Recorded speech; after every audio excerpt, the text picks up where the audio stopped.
The Olympic Games were created by Heracles, one of the most famous heroes of Greek mythology, and were re-established in the 8th century BC by King Iphitos on the order of Delphi's oracle to prevent eternal wars and the plague which was devastating Greece. Right now, all the hostilities will stop during the Games, he declared.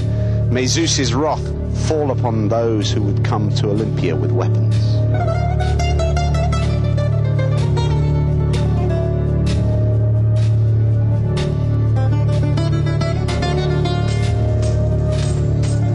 So when the Olympic truce was declared, soldiers had to stop fighting and put down their weapons during the period of the Games.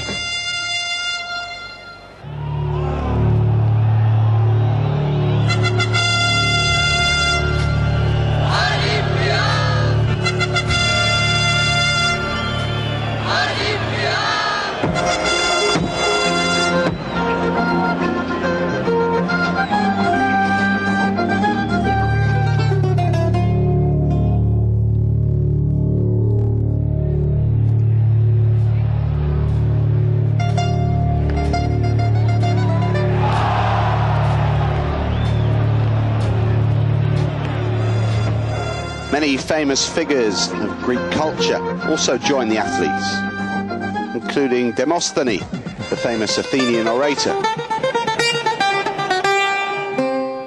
Pythagoras, the great philosopher and mathematician,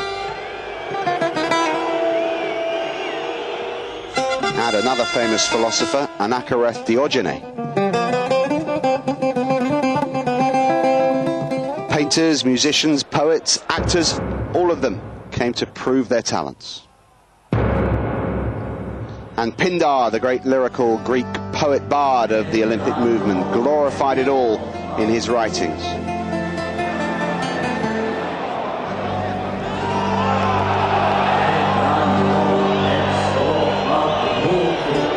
Throughout the centuries of the Olympic Games, there have been great champions, none more so than Milon the Croton.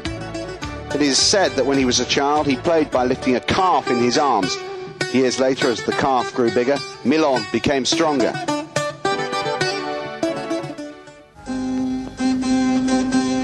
Milon was the winner of 6 consecutive Olympiads. He was one of the best athletes of the entire history of the Games. The Greeks compared him with Heracles. In 20 years, he was unbeaten.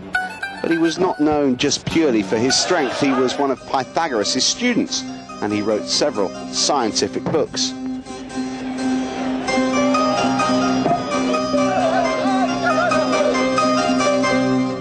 Pythagoras wasn't the only scholar to grace the Olympic movement. There was also Aristotle.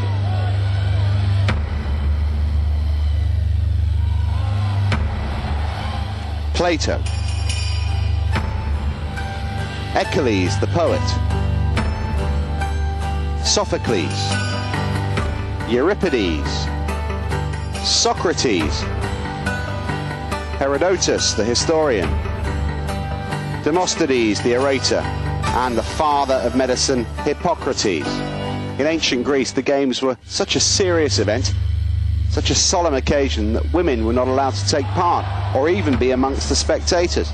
Those who disobeyed were thrown from the top of a cliff. However, one day a woman called Pheronis taught her son Posiador the art of fighting and trained him for the Games.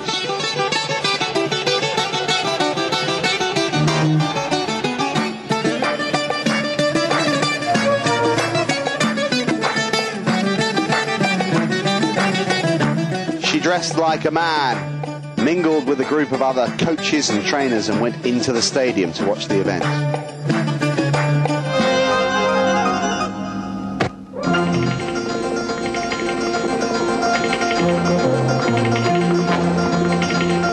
When her son won the competition, she was so thrilled, she rushed towards him, but her clothes fell off. According to the law, she had to be thrown down from the top of the cliff.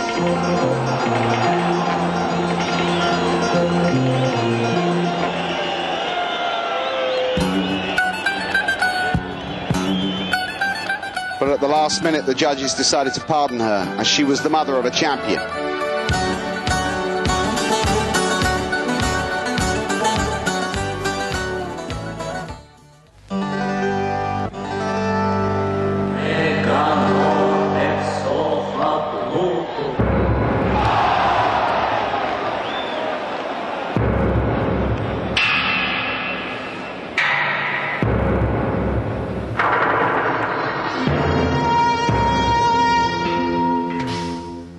During the ancient games, racing of any kind was given top billing. All the events had very strict rules. Any minor violation was punished immediately.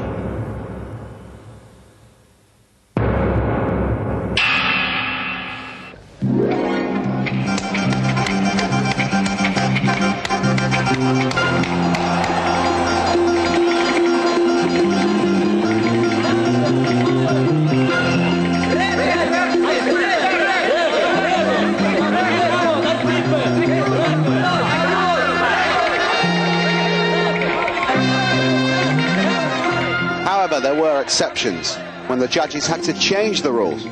For example, during the 14th Olympiad, the clothes of the young Orsip fell down during a race. But he went on to win far ahead of his rivals.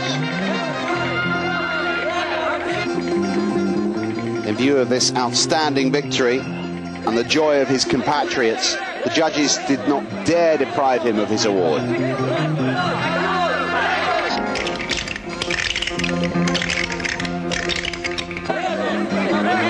When the champion arrived home, his fellow countrymen opened the wall of the city to honour him and then rebuilt it so that he should be the only one ever to enter the city in this way, and that his victory should be enclosed in the city forever. And that's exactly how it happened.